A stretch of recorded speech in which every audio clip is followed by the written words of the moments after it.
Welcome to my channel math in one shot. आज हम discuss करेंगे why do have we have two eyes for the distinctive vision not just one. हमारी दो आंखें क्यों होती हैं, एक आंख क्यों नहीं होती? क्योंकि नॉर्मली हम एक आंख से 150 डिग्री एंगल तक का ही देख पाते, उससे ज़्यादा का नहीं देख पाते। तो 180 डिग्री की कंप्लीट 180 डिग्री देखने के लिए, एक स्ट्रेट लाइन में, एक पैरेलल वे में देखने के लिए हमारी दो आंखें होती हैं। कुछ जीव जंतु ऐसे होते हैं जिनको जो वनों में रहते हैं, जिनको कुछ भी होने से पहले उन चीज़ों का पता चल जाता है। That are considered to be that effect that is considered to be stereopsis, कि उनको उन चीज़ों का अंदेशा पहले हो जाता है। जैसे कि अर्थक्वेक आता है तो हाथियों को पहले पता चल जाता है, एलिफेंट्स को, क्योंकि उनके लंबे कान होते हैं जो एक लोवेस्ट अमाउंट ऑफ साउंड को भी सुन सकते हैं। उसके साथ ही हम आज डिस्कस करेंगे कि एक पर्सन जो है वो किस टाइप के डिफेक्ट से सफ़र कर सकता है और ये डिफेक्ट कैसे अक्कर होते हैं। और कल हमने, जैसे मैंने कल की क्लास में बताया था, कि जो नियर पॉइंट होता है वो हमारी ह्यूमन बीइंग आई के लिए 25 सेंटीमीटर नॉर्मल विजन के लिए, और जो हमारा फार पॉइंट होता है वो हमारा इन्फिनिटी होता है, कि एक इंसान जो है वो कितनी भी दूर तक का देख सकता है। तो हमारे पास तीन डिफेक्ट ऑफ विजन रहेंगे: मायोपिया, हाइपरमेट्रोपिया और प्रेस बायोपिया। मायोपिया जो कि नाम छोटा है, तो इसके लिए करेक्टनेस के लिए हम लेंस बड़ा यूज़ करते हैं, दैट इज कनकेव लेंस। और हाइपरमेट्रोपिया जो कि नाम बड़ा है तो हम लेंस छोटा यूज़ करते हैं, कन्वेक्स लेंस। प्रेस बायोपिया, इसमें हमारे पास मायोपिया और हाइपरमेट्रोपिया का कॉम्बिनेशन होता है, इसलिए हमें लेंस का भी कॉम्बिनेशन यूज़ करते हैं, कन्वेक्स और कनकेव का। तो दोनों के कॉम्बिनेशन से हमारा लेंस जो बनता है उसको हम कहते हैं बाईफोकल लेंस। तो सिमिलरली सम टाइम में द आई में gradually loss is power of accommodation. कभी कभार क्या होता है कि आंख जो है वो अपनी क्षमता खो देती है कि वो कितनी दूर तक का देखे। In such condition the person can not see the object distinctly and comfortably, the vision become the blurred due to the refractive defect of the eye. आंख के एक नंबर के होने की वजह से हमें ये चीज़ें क्लियरली दिखाई नहीं देती हैं। There are the mainly three common refractive defect of vision, these are myopia, hypermetropia और presbyopia. These defect can be corrected by using the stable spherical lens we discuss below in these defect and correction. Myopia जो कि नाम छोटा है तो इसको हम near sightedness effect भी कहते हैं। पेपर में मायोपिया और नियर साइटेडनेस इफेक्ट दोनों के नाम से आ सकता है, ऐसा कोई कंपल्शन नहीं है कि मायोपिया के नाम से ही आएगा। और 1 मार्क में ये भी पूछा जा सकता है कि बताओ कि which lens is use to correct this defect, तो हम यूज करते हैं कनकेव लेंस का। याद करने के लिए ट्रिक क्या रहेगी, लेंस का नाम छोटा है तो लेंस क्या रहेगा, बड़ा रहेगा। Myopia is also known as nearsightedness. A person with the myopia can see the nearly object clearly but cannot see the distant object clearly. A person with this defect has the far point near the infinity. Such a person may see clearly up to a distance of the few meter. In a myopic eye, the image of the distant object is formed in front of the retina and not at the retina itself. Retina के ऊपर नहीं बनती है, front of retina बनती है, और hypermetropia में बनती है बिहाइंड द रेटिना। और एक नॉर्मल आई में जो इमेज की फॉर्मेशन होती है वो रेटिना पर होती है, रियल और इन्वर्टेड इमेज बनती है। दिस डिफेक्ट में be arise due to the excessive curvature of the eye lens, elongation of the eyeball. This defect can be corrected by using a concave lens.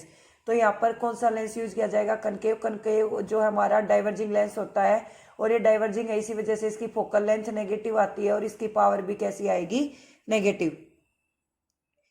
Then this is also rated a concave lens is stable for power to bring the image back on the retina, thus the defect is corrected. तो जो हमारी front of retina पर image बन रही है वो हमारी कहाँ बनने लग जाएगी, वो रेटिना पर बनने लग जाएगी। तो इससे हमारा जो ये डिफेक्ट है ये करेक्ट किया जा सकता है। Next is hypermetropia. डिफेक्ट का नाम बड़ा है तो लेंस हम छोटा यूज करेंगे।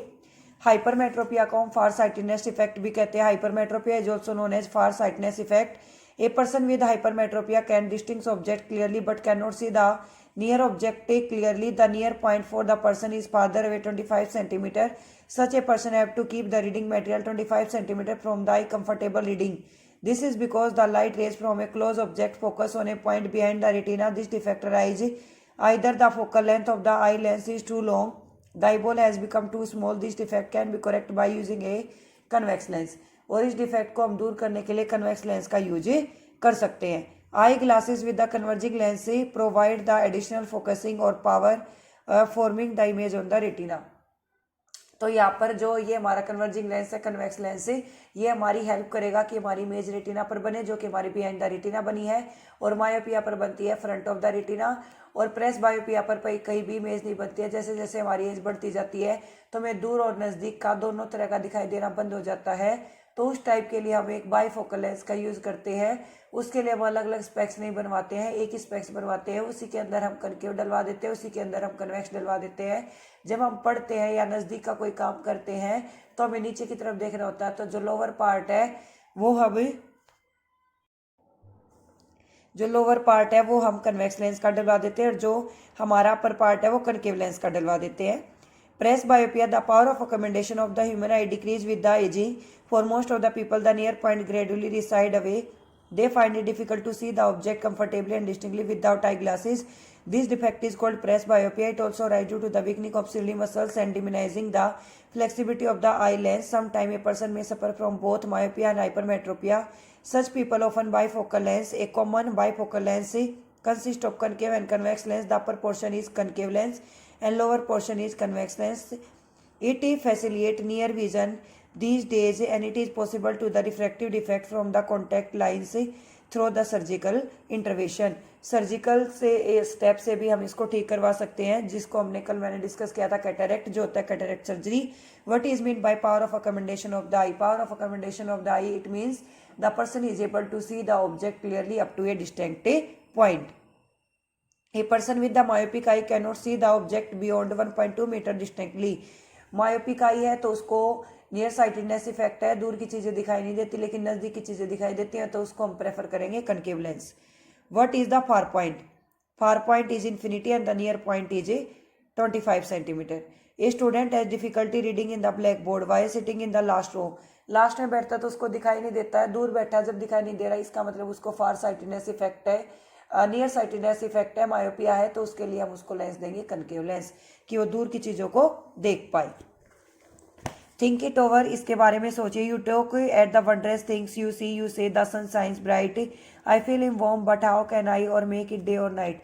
दिन और रात कैसे होते हैं, इन सारी चीज़ों का भी हमें पता होना चाहिए. ये मैंने आपको बताया भी था कि कोई भी इंसान जब मर जाता है तो 4 से 6 घंटे के बीच में उसकी आंखें हमें निकलवा देनी चाहिए, यानी कि दान करने के लिए 10 to 15 मिनट लगते हैं रिमूवल के लिए. और इसमें से कुछ चीज़ें हैं, 2 से 3 क्वेश्चन है जो आपको पता होने चाहिए कि मैक्सिमम कितने टाइम तक हमें आंखें दान कर देनी चाहिए, 4 to 6 आवर, और हमें कितना टाइम लगता है आंखों को निकालने के लिए, 10 to 15 मिनट. नेत्रदान सबसे बड़ा महादान माना गया है और आप ये इजीली कर भी सकते हैं. आप अपने आसपास के किसी भी एरिया में डोनेट कर सकते हैं, ऐसा कोई कंपल्सन नहीं होता कि आप मेडिकल में ही जाकर करें. जहाँ पर नेत्रदान शिविर है या मेडिकल है, जहाँ पर भी आप इन्फॉर्म करना चाहें वहाँ पर आप कर सकते हैं. Refraction of a light through a prism, तो उससे पहले हमें पता ही होना चाहिए कि प्रिज्म क्या होता है. प्रिज्म एक ग्लास का मटेरियल होता है जिसके अंदर से जब भी हम व्हाइट लाइट को पास करते हैं तो वो 7 कलर में डिवाइड हो जाती है, यानी कि जिसको हम कहते हैं डिस्पर्स हो जाती है, बिखर जाती है, that is dispersion of white light. और जब भी dispersion of white light take place होता है, अगर मैं नेचर की बात करूँ तो वहाँ हमारी होती है formation of rainbow. After the rain some tiny droplet are present in the atmosphere. बारिश के बाद हम देखते हैं कि बारिश की कुछ बूंदें एटमोसफियर के अंदर प्रेजेंट रह जाती है. They behave like the prism, और वो प्रिज्म की तरह बिहेव करती है. When the sunlight is passes through them, और जब सनलाइट उनके अंदर से पास होती है, then it deviate into the 7 colour, तो वो 7 रंगों में बढ़ जाती है. Due to this formation of rainbow is take place. तो यहाँ पर प्रिज्म का जो हम अपने डिस्पर्जन ऑफ लाइट का डेली एग्जाम्पल का हो जाएगा आपका रेनबो फॉर्मेशन या फॉर्मेशन ऑफ ए रेनबो. और रेनबो में जो आपके कलर होते हैं उसको हम ट्रिक से याद करते हैं. विबग्योर, वी से वॉयलेट, आई से इंडिगो, बी से ब्लू, जी से ग्रीन, वाई से येलो, ओ से ऑरेंज और आर से क्या रहेगा, रेड. तो prism is a glass material that is used to show the splitting effect और dispersion of the white light.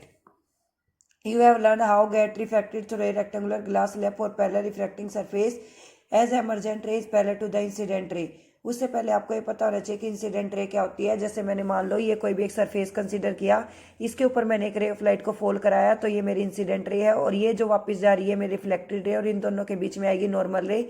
यहाँ पर बनता है एंगल ऑफ इंसिडेंस आई, यहाँ बनेगा एंगल ऑफ रिफ्लेक्शन आर. और bouncing back of light from the same surface, जब एक ही सरफेस से लाइट बाउंस बैक होकर वापस चली जाती है तो उसको हम कहते हैं reflection of a light. Thank you so much for watching. Bye.